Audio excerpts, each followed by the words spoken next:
Hola gente. Aquí les saluda Joker Systems desde Santo Domingo, República Dominicana. En este nuevo material les traigo un buen tutorial para los que se quieren iniciar al ensamblador. Temas. 1.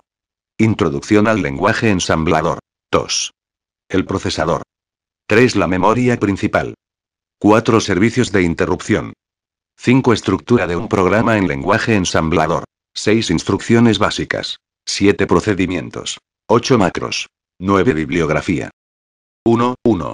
Lenguaje de bajo nivel. Se denomina lenguaje máquina a la serie de datos que la parte física de la computadora o hardware es capaz de interpretar. Una computadora digital o, mejor dicho, su parte física, solo distingue datos de tipo binario, es decir, constituidos por dos únicos valores a los que se denomina valor 0 y valor 1 y que, físicamente, se materializan con tensiones comprendidas entre 0 y 4, 0 voltios y entre 4 y 5 voltios, respectivamente. Para representar datos que contengan una información se utilizan una serie de unos y ceros cuyo conjunto indica dicha información. La información que hace que el hardware de la computadora realice una determinada actividad se llama instrucción.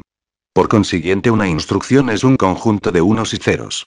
Las instrucciones así formadas equivalen a acciones elementales de la máquina, por lo que al conjunto de dichas instrucciones que son interpretadas directamente por la máquina se denomina lenguaje máquina. El lenguaje máquina fue el primero que empleó el hombre para la programación de las primeras computadoras. Una instrucción en lenguaje máquina puede representarse de la siguiente forma: 011, 011, 00, 10, 10, 01, 00, 11, 11, 01, 10. Esta secuencia es fácilmente ejecutada por la computadora, pero es de difícil interpretación, siendo aún más difícil la interpretación de un programa, conjunto de instrucciones, escrito de S10. Esta dificultad hace que los errores sean frecuentes y la corrección de los mismos costosa, cuando no imposible, al igual que la verificación y modificación de los programas.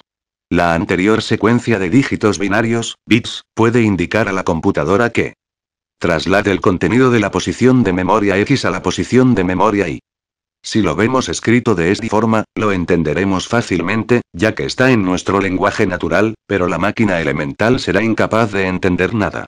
Vemos, pues, que la forma de indicar a la máquina lo que debe hacer es totalmente diferente de la indicar a un ser humano lo mismo, por lo que deben emplearse sistemas de traducción de una forma a otra. Ya se ha dicho que en un principio el programador empleaba directamente el lenguaje máquina. En este caso el traductor era el programador. Pero vimos también los problemas que esto causaba. Con la práctica en el manejo de la máquina se cayó en la cuenta de que se podría utilizar la propia máquina para ayudar en la traducción de estos programas.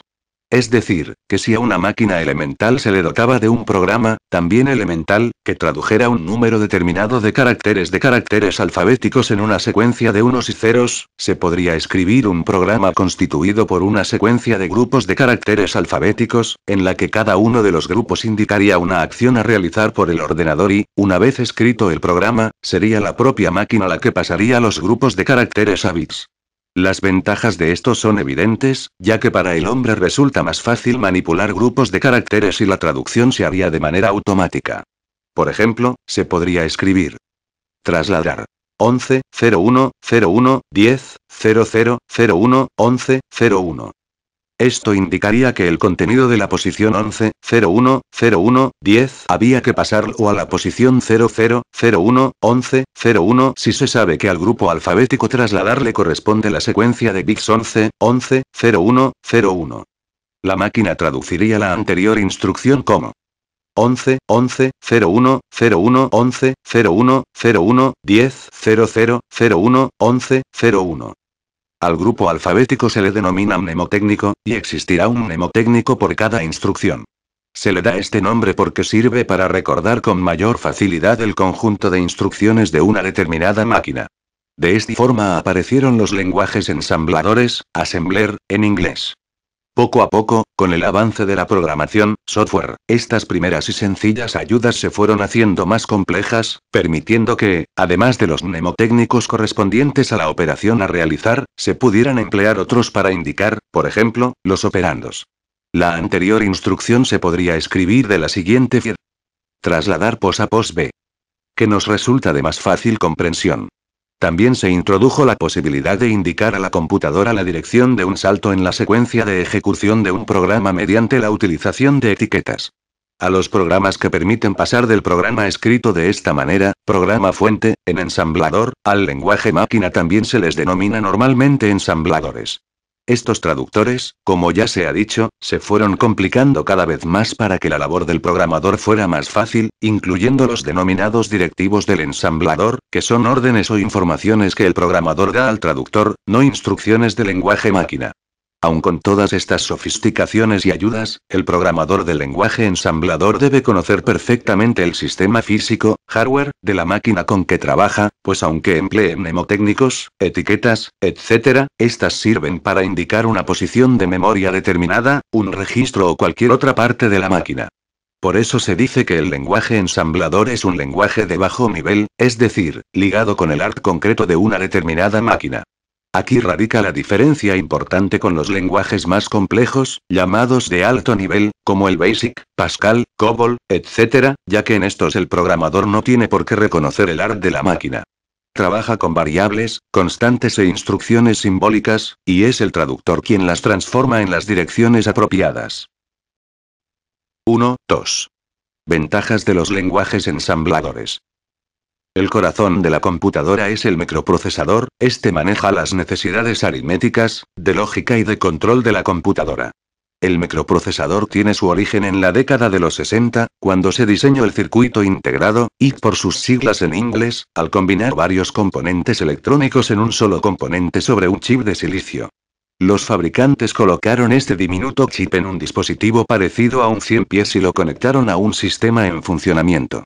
A principios de los años 70 Intel introdujo el chip 8008, el cual, instalado en una computadora terminal, acompañó a la primera generación de microprocesadores.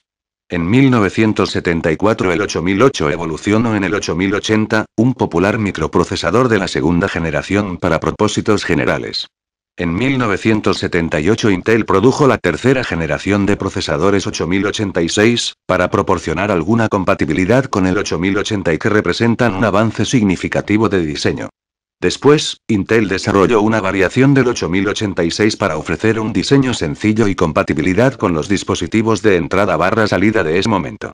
Este nuevo procesador, el 8088, fue seleccionado por IBM para su computadora personal en 1981.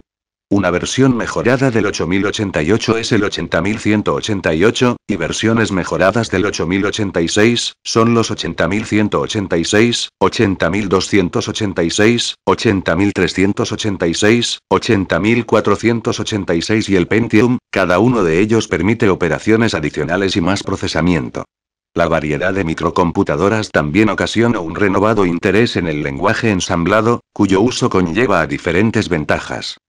Un programa escrito en el lenguaje ensamblador requiere considerablemente menos memoria y tiempo de ejecución que un programa escrito en los conocidos lenguajes de alto nivel, como Pascal y C. El lenguaje ensamblador da a un programador la capacidad de realizar tareas muy técnicas que serían difíciles, si no es que imposibles de realizar en un lenguaje de alto nivel.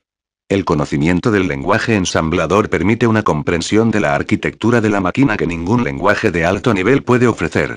Aunque la mayoría de los especialistas en software desarrolla aplicaciones en lenguajes de alto nivel, que son más fáciles de escribir y de dar mantenimiento, una práctica común es recodificar en lenguaje ensamblador aquellas rutinas que han causado cuellos de botella en el procesamiento.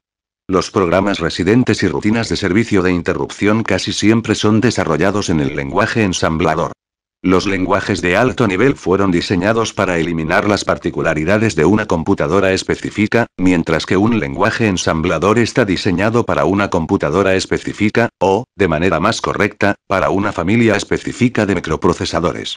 A continuación se listan los requisitos para aprender el lenguaje ensamblador de la PC. Tener acceso a una computadora personal de IBM, cualquier modelo, o una compatible. Una copia del sistema operativo MS2 o PC2 y estar familiarizados con su uso. Una copia de un programa ensamblador. Las versiones de Microsoft son conocidas como Masmic Assembler, TASMES de Borland o TASMES de System. Para el aprendizaje del lenguaje ensamblador no es necesario lo siguiente.